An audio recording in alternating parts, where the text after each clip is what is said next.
Hi అండి, నమస్తే. నేను శ్రీలత. ఈరోజు ఒక సింపుల్ రెసిపీ, ఈజీ రెసిపీ మీ ముందుకు తీసుకొచ్చాను.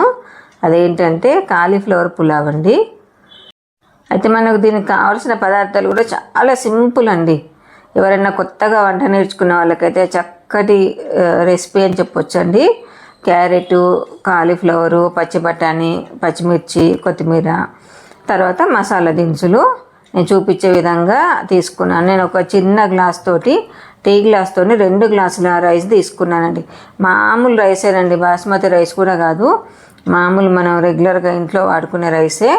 తర్వాత ఒక గిన్నె పెట్టుకొని అందులో నెయ్యి, ఒక స్పూను ఆయిల్ కూడా 2 వేసేసి దాంట్లో కొంచెం అల్లం వెల్లిపాయ పేస్ట్ వేసి, తర్వాత ఈ మసాలా దినుసులన్నీ మనం హోల్ గరం మసాలా ఉంటుంది కదా, అవన్నీ వాటితో పాటు కొన్ని జీడిపప్పులు కూడా యాడ్ చేసేసుకొని చక్కగా నూనెలో అంతా ఫ్రై కానివ్వాలి. ఫ్రై అయిన తర్వాత మనం ముందుగా కట్ చేసి పెట్టుకున్న కూరగాయలు ఉన్నాయి కదా, మన దగ్గర ఇంకా ఇవ్వనే కాదు, మన దగ్గర ఇంట్లో ఆలు ఉన్నా ఇంకేమన్నా ఉన్నా కూడా వేసుకోవచ్చు. ఈరోజు ఇంట్లో ఇవే ఉన్నాయని నేను వేసేస్తున్నాను. చాలా ఈజీగా టేస్టీగా ఉండే రెసిపీ అండి ఇది. తర్వాత ఈ ముక్కలకు సరిపడా కొంచెం ఉప్పు వేసేసి కలిపేసి వాటిని కొంచెం మూత పెట్టేసి ఒక 2 మినిట్స్ అట్లా మగ్గనివ్వాలి. ఎందుకంటే ఆ కాలీఫ్లవర్కి, క్యారెట్కి, పచ్చి బఠానీకి చక్కగా ఉప్పు పడుతుంది, ఒకటి నూనెలో మగ్గిపోతాయి కూడా. తర్వాత మనము ముందుగా బియ్యం మాత్రం ఒక 1/2 అవర్ ముందు కడిగేసి నేను చిల్లుల బుట్టలో వేసి పెట్టుకున్నాను. తర్వాత ఇప్పుడు మనం బియ్యం యాడ్ చేసుకోవాలి. చూసారా, ఆ విధంగా వేసి పెట్టాను.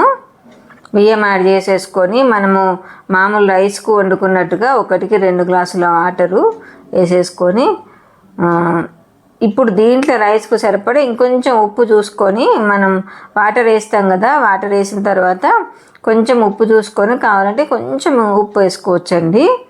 చాలా సింపుల్గా ఈజీగా చేసుకునే రెసిపీ.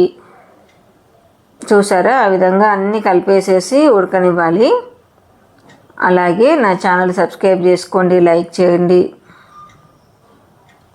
ఒక 10 మినిట్స్లో మనకు రైస్ ఉడికిపోతుంది. ఉడికిన తర్వాత మనము కొత్తిమీర వేసేసుకొని ఒక్కసారి కలిపేసి సర్వ్ చేసుకోవడం అండి. ఇది మనము రైతాతోనైనా సర్వ్ చేసుకోవచ్చు, సాంబార్ ఉన్నా ఓకే, లేదు అంటే ఊరికైనా అలా తినేయచ్చండి, అంత కమ్మగా ఉంటుంది. ఓకే ఫ్రెండ్స్, మరొక మంచి కంటెంట్తో మళ్ళీ మీ ముందుకు వస్తాను. ఎలా ఉంది కాలీఫ్లవర్ పులావ్ అనేది కామెంట్ చేయండి.